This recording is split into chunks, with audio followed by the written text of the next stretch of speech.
Oke, Bismillahirrahmanirrahim. Assalamualaikum warahmatullahi wabarakatuh.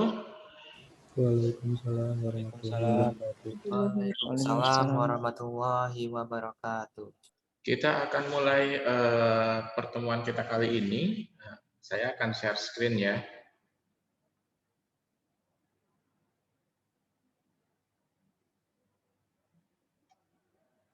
Oke, silakan dilihat di layar monitor Anda.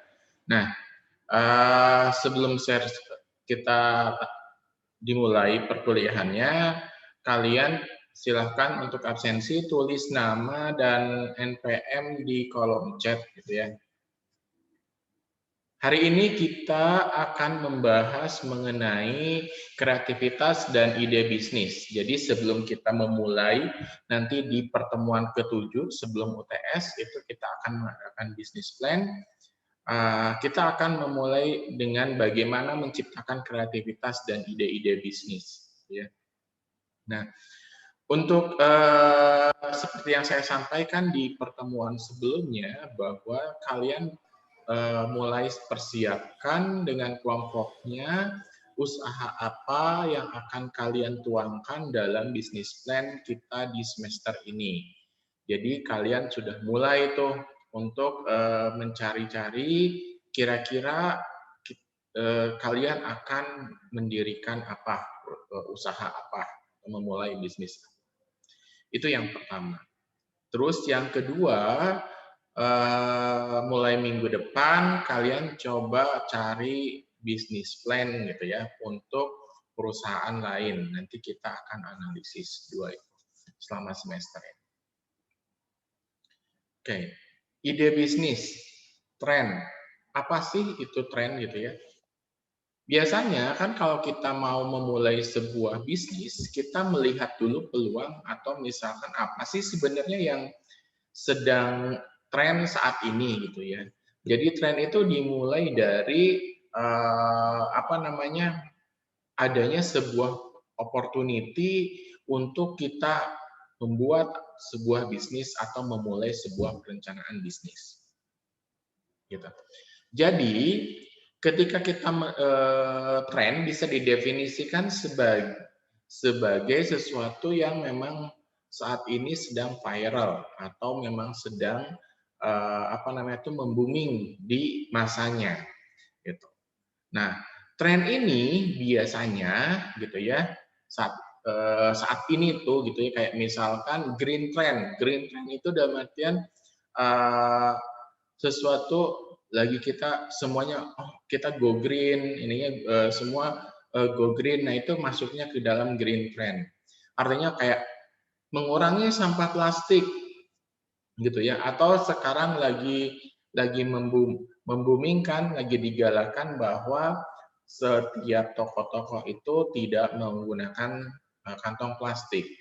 Nah, ini kenapa masuk ke dalam bisnis gitu ya, karena nanti wah kita bisa menciptakan nih merubah kantong plastik menjadi terbuat dari go green gitu ya.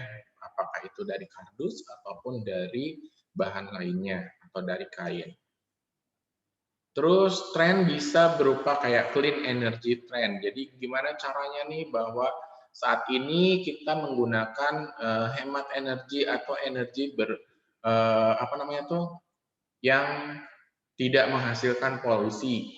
Dirubahlah semuanya menjadi energi listrik gitu kan ya. Bagaimana mobil sekarang sudah mulai bermunculan menggunakan tenaga surya dan tenaga listrik seperti itu. Terus organic orientation trend, ya kita healthy food gitu ya. Jadi semuanya kita menginikan mengarahkan kita ke organic food gitu ya, ataupun sesuatu hal yang membuat kita sehat gitu, atau organik. Economic trend jelas gitu ya bahwa tentang ekonomi, sosial juga health trend gitu ya. Dan yang terkait dengan teknologi itu web trend misalkan ya, atau technotrend. Nah itu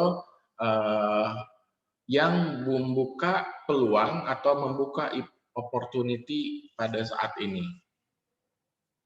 Jadi kalau kalian mau memulai bisnis, kalian lihat aja trennya ini nih dari sini. Gitu. Pasti nggak jauh-jauh dari situ. Nah, ketika kita akan membuka suatu bisnis, otomatis kita ada ide-ide yang dari mana ya ide itu bisa diperoleh gitu ya. Jadi menurut Hisrich nih, ada beberapa sumber ide yang bisa kita jadikan patokan pada saat kita akan memulai sebuah bisnis atau memulai membuka perusahaan. Nah, ini tidak hanya ketika kita baru gitu, tidak hanya baru, tapi ketika kita memang sudah berdiri pun dan ingin membuat sesuatu hal yang baru, ini bisa digunakan sebagai source of new ideas. Yang pertama, sumber ide kita bisa dari konsumer itu sendiri atau customer, gitu ya. Biasanya kita melihat nih kebutuhan customer atau kita melakukan survei terhadap customer, kira-kira mereka sebenarnya apa sih yang lagi dibutuhkan gitu saat ini. Itu yang pertama. Yang kedua, sumber ide juga bisa dari existing product atau services-nya. Gitu ya. Nah, di sini kita analisis nih, kita dari produk yang ada kita inovasikan ya, atau misalkan kita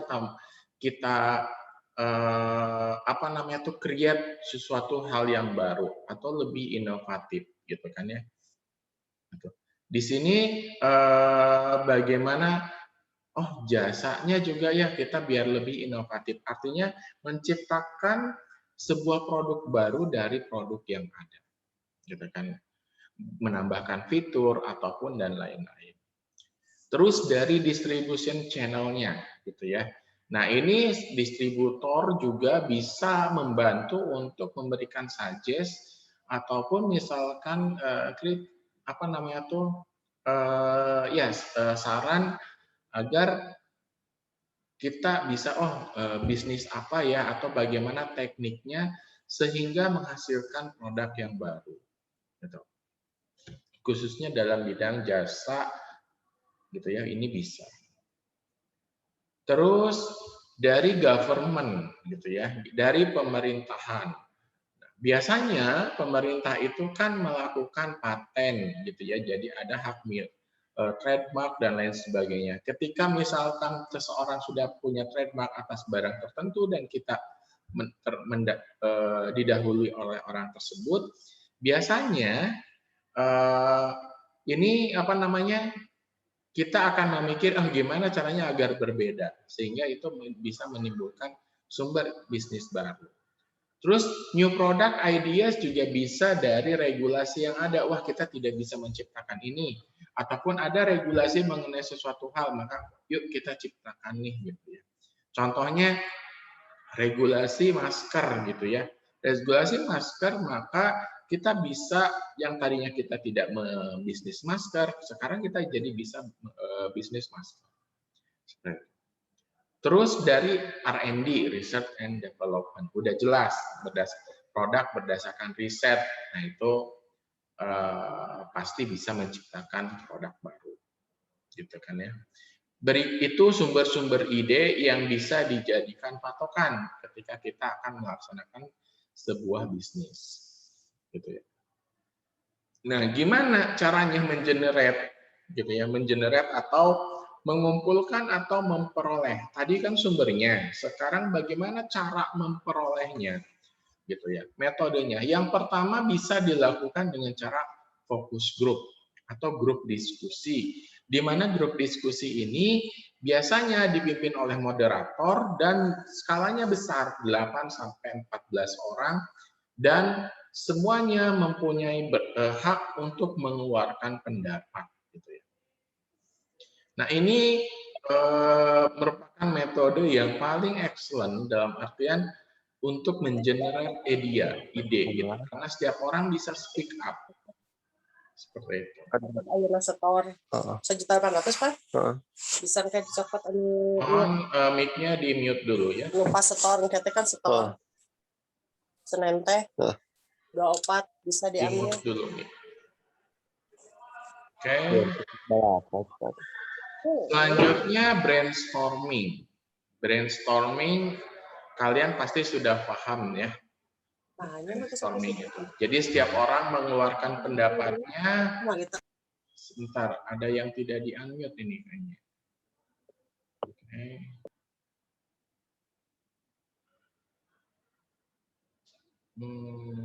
Ada yang tidak di.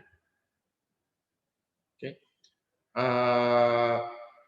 Brainstorming kalian pasti sudah paham gitu ya. Di sini setiap orang melakukan ide, mengeluarkan ide gitu ya, di stimulus gimana caranya dia biar mengeluarkan ide dia. Nah, brainstorming ini biasanya sudah terfokus pada suatu produk, betul kan? Jadi produknya sudah ada biasanya dan kita mau menciptakan apa, mereka melakukan brainstorming. Nah, ada rules dalam brainstorming. Pertama, nggak boleh ada masalah pengkritikan. Gitu ya. Free willing is encouraged. Jadi artinya setiap orang boleh mengeluarkan pendapatnya walaupun itu agak miring ataupun negatif. Terus quantity of idea is desired. Jadi memang dibutuhkan ya sebanyak mungkin idenya. Kombinasi dan improvement ide are encouraged. Jadi setiap orang boleh dikombinasikan, misalkan antara ide si A dan ide si B bergabung, itu enggak masalah. Selanjutnya ada dari brainstorming itu brainwriting. Brainwriting ini dia hanya menuliskan, jadi modelnya sama kayak brainstorming, cuman hanya ditulis. Itu brainwriting. Terus selanjutnya ada problem inventory analysis. Jadi di sini problem inventory analysis ini targetnya adalah customer. Customer diminta untuk membuat list itu produk-produk apa saja yang bermasalah atau mereka mengalami masalah apa gitu ya, sehingga kita bisa menciptakan produk untuk fulfill demand mereka atau menyelesaikan masalah mereka.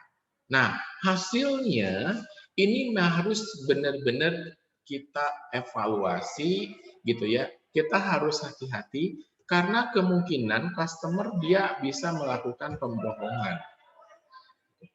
Jadi harus betul-betul dievaluasi secara menyeluruh.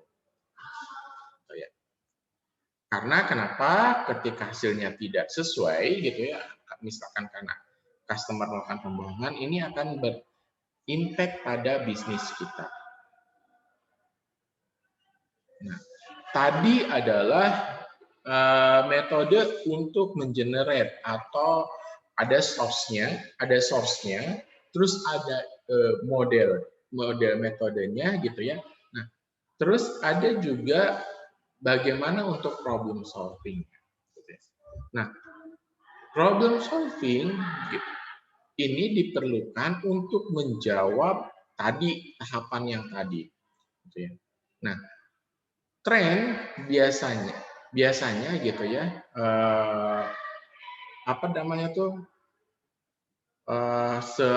kreativitas ketika kita akan fulfill tren tersebut itu sangat dipengaruhi oleh usia, otomatis ya, background pendidikannya, gitu. Terus pengalamannya, birokrasinya, gitu ya. Terus ada juga dipengaruhi oleh culture-nya, emosionalnya, sama organisasional faktornya. Gitu. Nah, ini bisa dibuka, gitu ya, artinya bisa kita fulfill semua opportunity itu dengan cara kreatif problem solving teknik, gitu ya.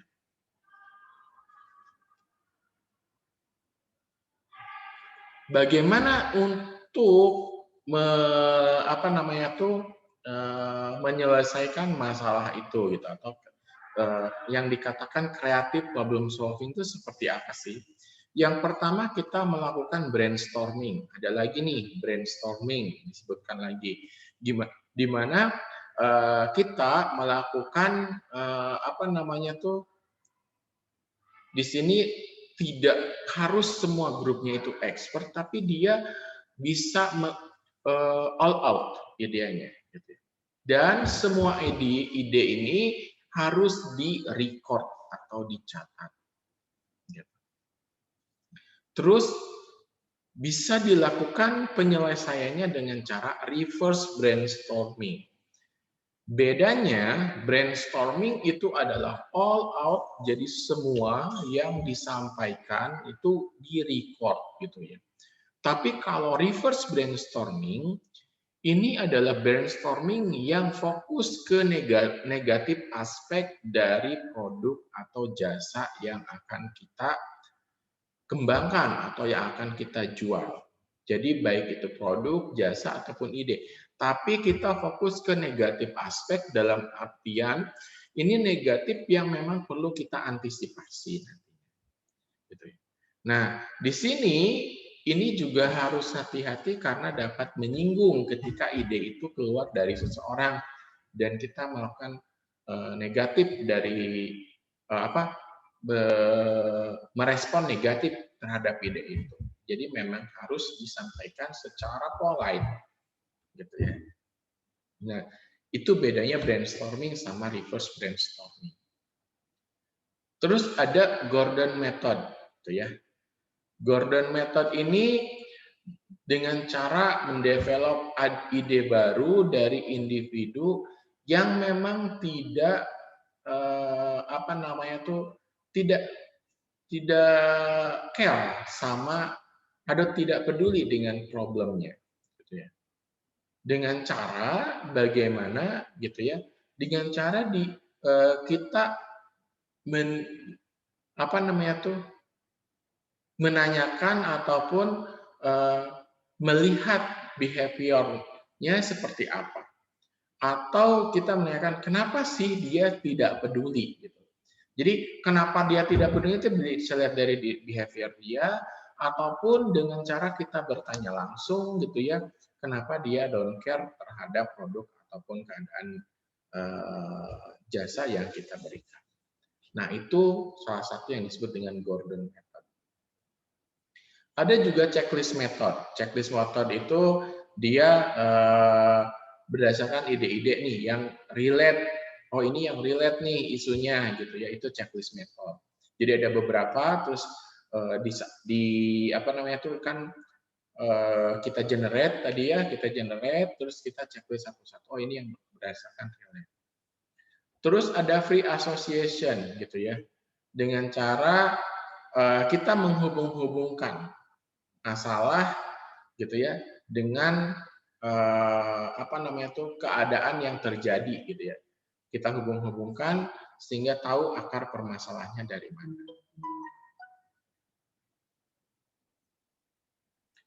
Terus ada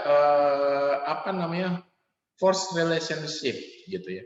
Ini dengan cara mengkombinasikan produk kombinasi gitu ya. Nah, ini juga misal menghubung-hubungkan antara produk yang satu dengan produk yang lainnya, gitu ya. Apakah ini akan membuat kita masalah nggak? Contoh misalkan produk kita dihubungkan dengan produk substitusi, wah ini akan menggantikan produk kita nggak? Yang terakhir adalah collective notebook method. Masih ada nih. Collective notebook method ini dengan cara biasanya gitu ya, si grup ini ada sekumpulan grup gitu ya, dia diminta untuk ide-ide barunya gitu ya. Terus itu dicatat kayak gitu. Nah, itu collective notebook method. Nah, kenapa bedanya dengan tadi yang pencatatan yang tadi yang di awal? Collective notebook method belum tentu kita realisasikan. Jadi hanya semata kayak bank of problem. Jadi problemnya itu kita kumpulkan saja. Attribute listing. Attribute listing ini idenya berdasarkan positif dan negatif. Kalau kita mau melakukan ini positifnya apa, negatifnya apa.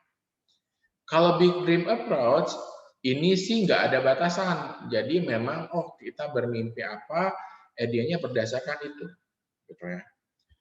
Parameter analisis gitu ya, dengan cara, nah ini menentukan standar, adanya standar dalam identifikasi dan kreatif. Jadi misalkan kita mau menggunakan mau menjual, kita akan membuat saingannya Kentucky misalkan ya, maka kita menentukan standar ayam seperti apa yang akan kita buat.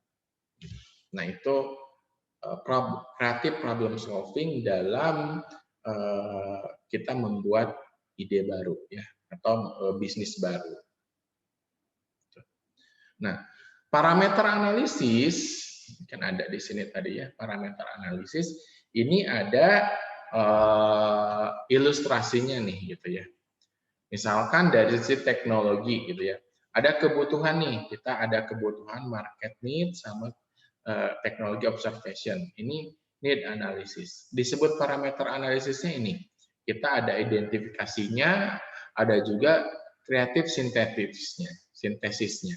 Jadi maksudnya di sini, ini ada kebutuhan nih, gitu ya. Dilihat dari sisi market, tapi dari sisi teknologi kita bisa, gitu ya. Gitu. Jadi kita ada parameter identification-nya tadi. Standar yang akan kita terapkan seperti apa. Yang kedua, kreatif sintesisnya, gitu ya. Kreatif sintesisnya. Jadi ada keterangannya di sini. Gitu. Nah, jadi kreatif sintesisnya artinya kreativitas yang akan kita, ketika kita punya standar gitu ya, dan kita akan actionnya di situ. Actionnya. Jadi apa ya yang membedakan nanti antara ayam saya dengan ayam KFC? Jadi kita sudah tahu nih standarnya ayam KFC seperti ini, apa nanti yang membedakannya, sehingga di situ itulah disebut dengan parameter analisis. Setelah itu baru kita realisasikan. Pada saat realisasikan kita back lagi, ternyata ayam saya kurang laku, kenapa ya? Identifikasi lagi dan tentukan lagi kreatif sintesis. Setelah itu baru ada invention, meet the needs gitu ya. Jadi memang sudah nih disukai oleh pasar, itu invention. Ini invention process pada saat parameter analisis.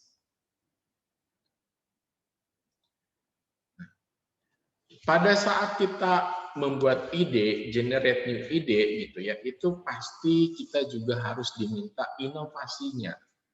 Gitu ya. Harus ada inovasi. Sekarang itu tidak mungkin kalau kita hanya biasa-biasa saja. Gitu ya. Tipe-tipenya ada breakthrough gitu ya. Breakthrough itu lihat dari katanya saja breakthrough gitu ya, artinya sedikit gitu ya inovasinya. Tadi misalkan ayam gitu ya, kita hanya sedikit inovasi dari ayam tersebut gitu ya. Tapi kita harus diprotek nih, karena ada perbedaan, kita protek dengan patennya, trademarknya, copyright-nya gitu ya. Jangan sampai kita patennya diambil sama orang lain. Gitu ya. Nah, breakthrough ini adalah baru sebuah awal, di mana kalau breakthrough itu berarti kita akan terus melakukan pengembangan. Jadi ini adalah awal dari sebuah pengembangan, gitu ya. Terus technological, artinya memang inovasi dari sisi teknologi, gitu ya. Nah, ini akan berbeda dengan breakthrough tadi, gitu ya, karena di sini breakthrough itu merupakan sebuah invention atau awalnya, gitu ya. Nah, di sini harus memang dipatenkan karena memang teknologi yang kita pakai ini akan bisa ditiru oleh orang lain. Jadi produk kita harus segera kita patenkan. Jadi inovasinya dari sisi teknologi, gitu ya. Ordinary artinya memang akan sangat big, masif, gitu ya. Inovasi yang dilakukannya sangat masif.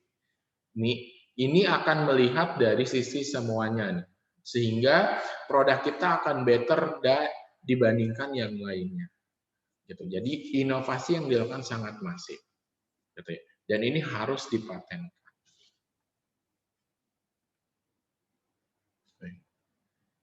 Nah, bagaimana ya mendefinisikan sebuah inovasi itu? Nah, inovasi itu dari kalau kita newness nih, kayak kemarin pertemuan sebelumnya kita kan sesuatu hal yang baru ya, newness itu. Gitu ya. Nah, inovasi itu dari sisi consumer concept gitu ya. Itu juga bisa. Konsep produknya baru itu inovasi.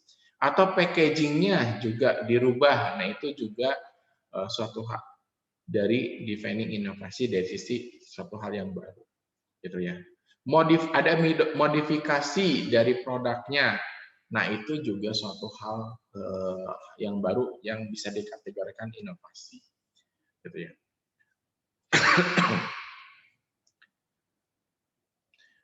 Atau perusahaan atau kita sendiri itu mendambahkan dalam produk kita itu produk lain gitu ya, atau sesuatu yang memang sudah dipasarkan dari produk sebelumnya. Misalkan gitu ya, misalkan ini gini, misalkan sebuah mobil itu yang satu dia misalkan apa ya? Oh ya, misalkan ada mobil nih, Avanza. Avanza itu dia tidak ada sunroof-nya atau misalkan atap kacanya itu. Nah, di tempat lain gitu ya, di tempat lain itu dia ada mobil yang sejenis, dia apa namanya itu ada yang sunroof-nya, kaca atas.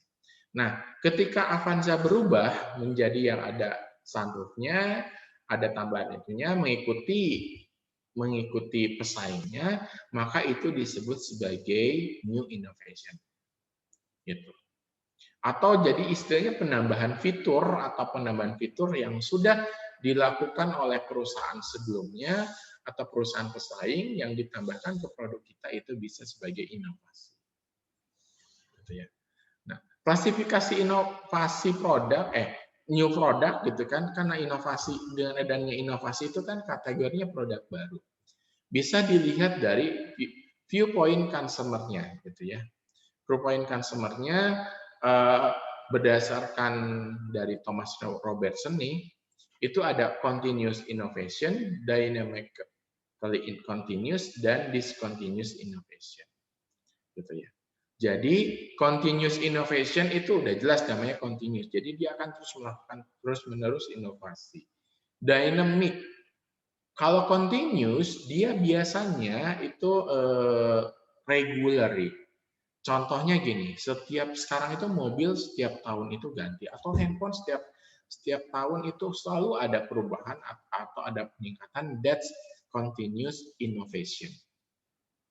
Dynamically continuous itu yang memang tidak regularly. Bisa kapanpun dia melakukan inovasi. Discontinuous innovation artinya memang dia berhenti, tidak melakukan inovasi, jadi cukup sampai di situ. Itu bedanya. Gitu ya. Ini perbedaan tadi gitu ya. Less disrupting, some disrupting.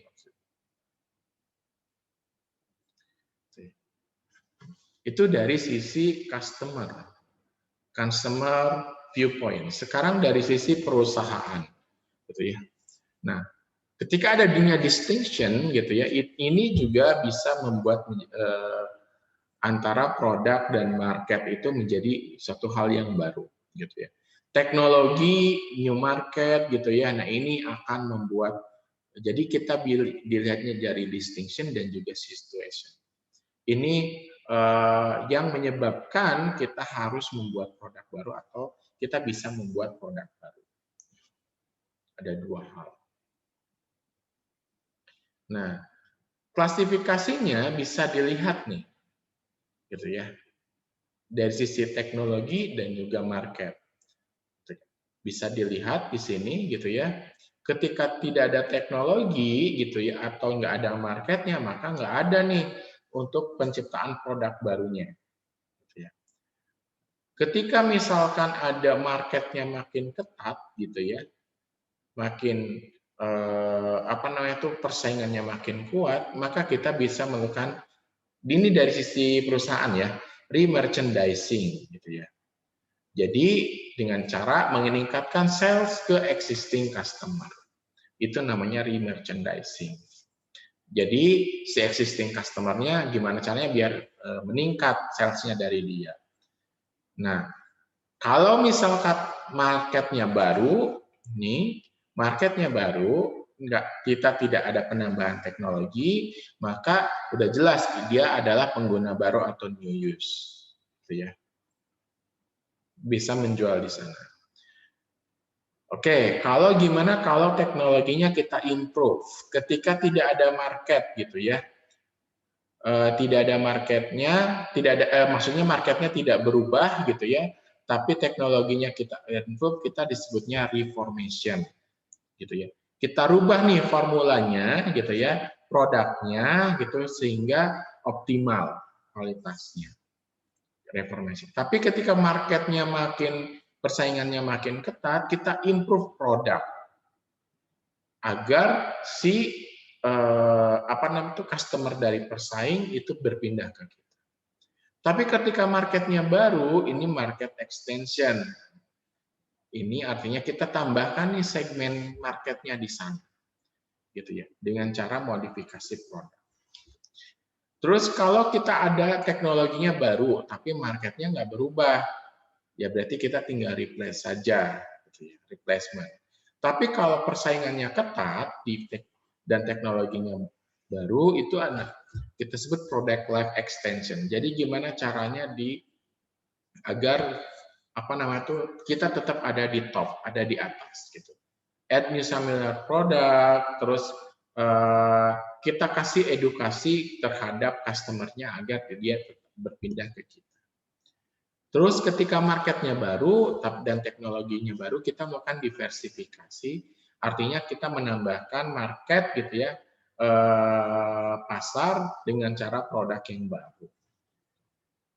Itu lihat dari view perusahaan. Nah, model opportunity-nya gitu ya, nih di sini bisa dilihat nih, ada education, ada experience. Jadi experience ini dari personal experience ataupun dari experience pekerjaannya. Ketika edukasi dan experience ini kita gabungkan, kita akan tahu nih bagaimana market dan customer problemnya, sehingga kita bisa apa namanya tuh akan menentukan di sini outcome-nya kita bisa fulfill opportunity atau tidak. Nah, belum lagi nanti ditambah dengan adanya jiwa ke entrepreneur di sini. Gitu ya. Ini juga bisa membantu untuk itu. Terus ditambah juga network. Ini juga akan membantu outcome successful recognition opportunity. Di sini oke, sebelum itu oke. Pada saat kita akan melakukan kita lihat dulu yang ini ya.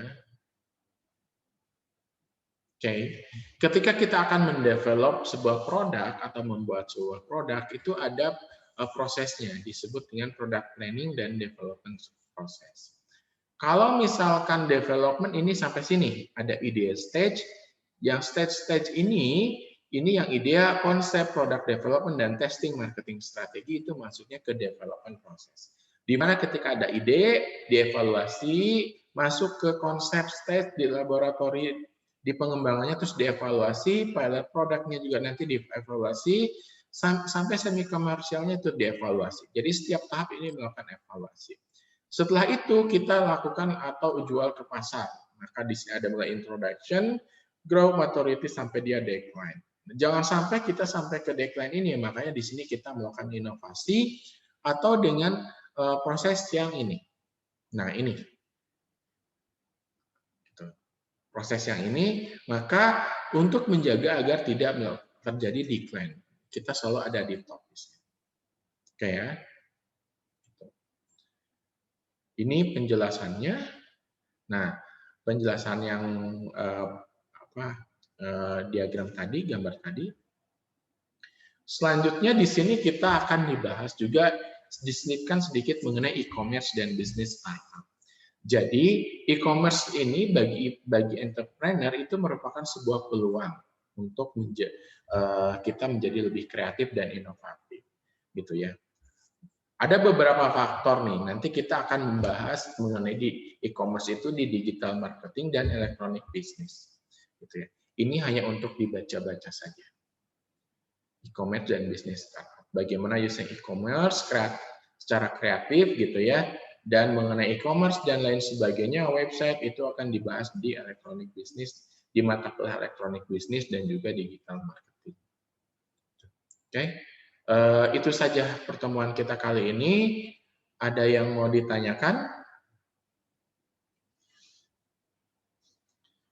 Bila tidak ada, jangan lupa silahkan kalian absen di kolom chat.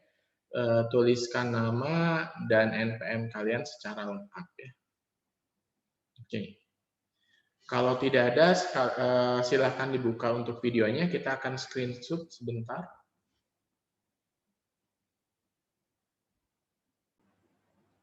Oke, udah dibuka semua ya. Kita 2 kali, gitu ya. Dalam hitungan ketiga, siap ya. 1, 2, 3. Oke, 1 kali lagi. Sebentar.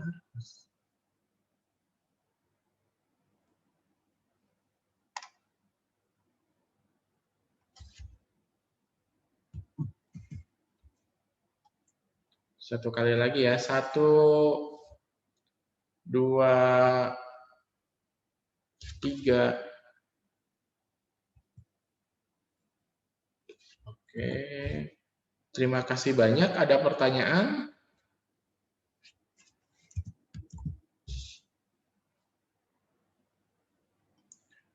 Oke, kalau tidak ada pertanyaan, saya cukupkan sekian pertemuan kita kali ini. Terima kasih atas kehadirannya. Minggu ini kita tidak ada tugas, gitu ya. Kita ada tugas lagi minggu depan, itu tugas kelompok dan tugas individu, atau mungkin tugas kelompok saja, gitu ya. Kita ada lagi minggu depan. Terima kasih atas kehadirannya. Selamat siang. Wassalamualaikum warahmatullahi wabarakatuh. Waalaikumsalam warahmatullahi wabarakatuh. Waalaikumsalam warahmatullahi wabarakatuh. Terima kasih, Pak.